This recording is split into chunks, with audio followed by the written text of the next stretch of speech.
ओम गणेशाय नमः। जय माता पार्वती। आप सभी को करवा चौथ व्रत की हार्दिक शुभकामनाएं। आज हम करवा चौथ व्रत की व्रत कथा का श्रवण करेंगे। तो आइए सुनते हैं करवा चौथ की व्रत कथा। एक साहूकार था जिसके 7 बेटे और एक बेटी थी।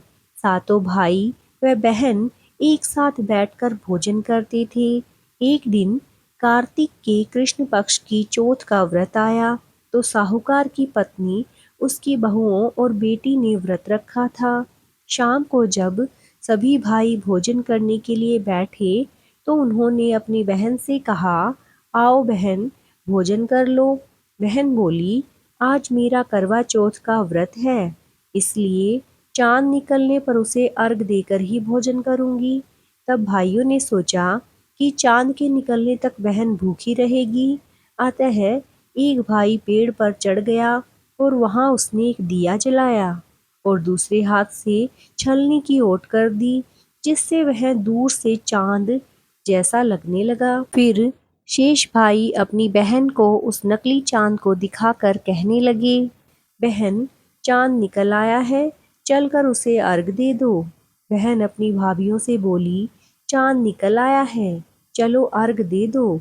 भाभियां बोली, तुम्हारा चांद निकला होगा, हमारा चांद तो रात को ही उगेगा। तब बहन ने अकेले ही उस नकली चांद को अर्घ दे दिया।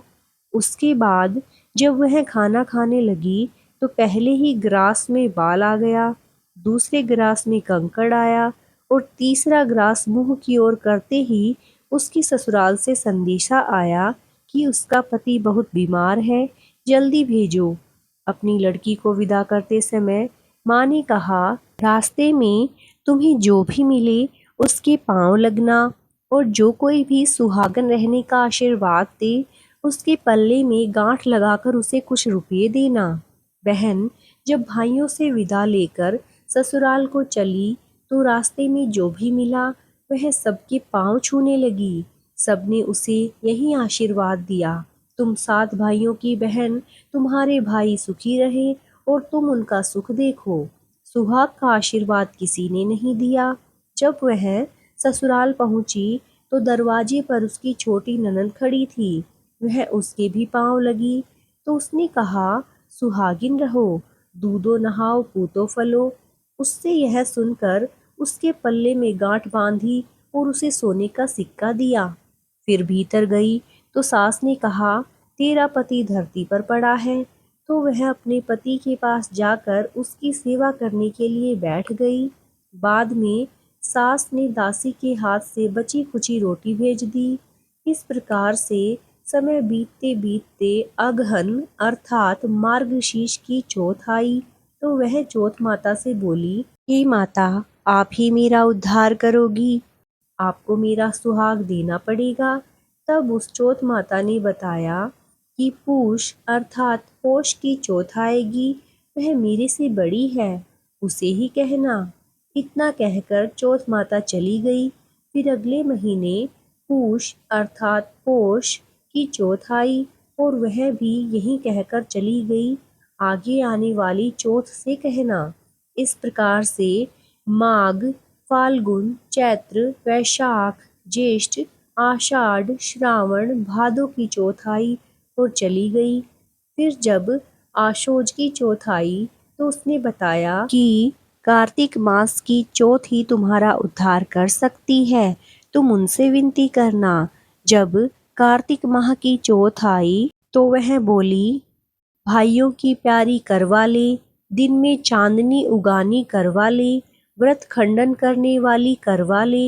यह सुनकर वह चौथ माता के पांव पकड़कर गिड़गिड़ाने लगी, हे चौथ माता, मेरा सुहाग तुम्हारे हाथों में है। उसे रोते हुए देखकर करवा माता को उस पर दया आ गई। करवा माता ने उसे अपनी आंखों से काजल, नाखूनों से मेहंदी, मांग से सिंदूर और करवे भी दिए। माता की कृपा से उसका पति जीवित हो गया और बोला, मैं बहुत सोया।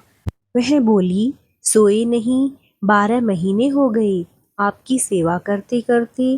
कार्तिक की चौथ माता ने सुहाग दिया है, उसने सामर्थ्य अनुसार सामग्री जुटाकर चौथ माता की पूजा की, चांद को अर्घ देकर अपना व्रत पूरा किया, अपनी सास के पैर छुए तथा साथ ही सौभाग्यवती स्त्रियों से सुहाग का आशीर्वाद प्राप्त किया। बोलो चौथ माता की जय हो। आइए अब हम शरण करते हैं विनायक महाराज अर्थात गणेश जी की कथा। एक बार गणेश जी ने पृथ्वी के मनुष्यों की परीक्षा लेने का विचार किया। वे अपना रूप बदलकर पृथ्वी पर भ्रमण करने लगे। उन्होंने एक बालक का रूप बना लिया। एक हाथ में एक चम्मच में दूध लिया और दूसरे हाथ में एक चुटकी चावल ले लिए और गली गली घूमने लगे। साथ ही साथ आवाज लगाते चल रहे थे, कोई मेरे लिए खीर बना दे, कोई मेरे लिए खीर बना दे। कोई भी उन पर ध्यान नहीं दे रहा था, बल्कि लोग उन पर हंस रहे थे। वे लगातार एक गांव के बाद दूसरे गांव इसी तरह चक्कर लगाते हुए पुकारते रहे, पर कोई खीर बनाने के लिए तैयार नहीं था। सुबह से शाम हो गई, गणेश जी लगातार घूमते रहे। एक बुढ़िया थी, शाम के वक्त अपनी झोपड़ी के बाहर बैठी हुई थी। तभी उसने देखा कि एक बालक यह पुकारते हुए निकल रहा है कि कोई मेरे लिए खीर बना दे, कोई मेरे लिए खीर बना दे। बुढ़िया बहुत ही कोमल हृदय वाली स्त्री थी। उसने कहा, बेटा मैं तेरे लिए खीर बना देती हूँ। तो गणेश जी ने कहा, माई अपने घर में से दूध और चावल लेने के लिए बर्तन ले आओ। बुढ़िया एक कटोरी लेकर जब झोपड़ी के बाहर आई तो गणेश जी ने कहा, अपने घर का सबसे बड़ा बर्तन लेकर आओ। बुढ़िया को थोड़ी झुंझलाहट हुई, पर उसने कहा, चलो बच्चे का मन रख लेती हूँ, और अंदर जाकर वह अपने घर में सबसे बड़ा पतीला लेकर बाहर आ गई। गणेश जी ने चम्मच में से दूध पतीले में उड़ेलना शुरू किया। तब बुढ़िया के आश्चर्य की सीमा न रही जब उसने देखा दूध से पूरा पतीला भर गया है। एक के बाद एक वह बर्तन झोपड़ी से बाहर लाती गई और उसमें गणेश जी दूध भरते चले गए। इस तरह से घर के सारे बर्तन दूध से लबालब भर गए। गणेश भगवान ने बुढ़िया से कहा, मैं स्नान करके आता हूँ, तब तक तुम खीर बना लो, मैं वापस आकर खाऊंगा। बुढ़िया ने पूछा, मैं इतनी सारी खीर का क्या करूंगी?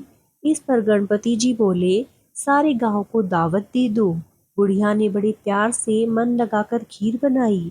खीर की भीनी भीनी मीठी मीठी खुशबू चारों दिशाओं में फैल गई। खीर बनाने के बाद वह हर घर में जाकर खीर खाने का न्योता देने लगी। लोग उन पर हंस रहे थे। बुढ़िया के घर में खाने को दाना नहीं और यह सारे गांव को खीर खाने की दावत दे रही है। लोगों का कौतूहल हुआ और खीर की खुशबू से लोग खिंचे चले आए। सारा गांव बुढ़िया के घर में इकट्ठा हो गया। जब बुढ़िया की बहू को दावत की बात मालूम हुई, तब उसने सबसे पहले पहुंचकर खीर के पतीलों को देखा और उसके मुंह में पानी आ गया। उसे बड़ी जोर से भूख लगी हुई थी। उसने एक कटोरी में खीर निकाली और दरवाजे के पीछे बैठकर खाने की तैयारी करने लगी। इसी बीच एक चींटा गिर गया और गणपति जी को भोग लग गया और वो प्रसन्न हो गए। अब पूरे गांव को खाने की दावत देकर बुढ़िया वापस अपने घर आई तो उसने देखा बालक वापस आ गया था। बुढ़िया ने कहा, बेटा खीर तैयार है, भोग लगा लो। गणपति जी बोले, माँ भोग तो लग चुका है, मेरा पेट पूरी तरह से भर गया है, मैं तृप्त हूँ। अब तुम खाओ, अपने परिवार और गांव वालों को खिलाओ। बुढ़िया ने कहा, यह तो बहुत ज्यादा है, सबका पेट भर जाएगा, इसके बाद भी यह बच जाएगी, उस बची खीर का मैं क्या करूँगी? इस पर गणेश जी बोले, उस बची खीर को रात में अपने घर के चारों कोनों में रख देना। तो बुढ़िया ने ऐसा ही किया। जब सारा गांव जी भरकर खा चुका था, तब भी ढेर सारी खीर बच गई। इसके बाद खीर से भरे हुए पात्र बुढ़िया ने अपने घर के चारों कोनों में रख दिए।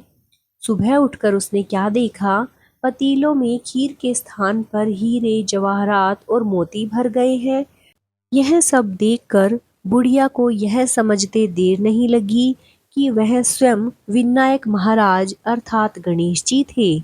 इस प्रकार वह बहुत खुश हुई, उसकी सारी गरीबी दूर हो गई और वह आराम से रहने लगी। गणेश जी की जय हो। कहानी कहते को, सुनते को, हुकार भरते को। जैसी कृपा गणेश भगवान ने बुढ़िया पर की, वैसी कृपा हम सब पर करना। जय गणेश जी की। ऐसी और भी व्रत कथाएं सुनने के लिए चैनल को लाइक, सब्सक्राइब और शेयर करें। जय माता दी।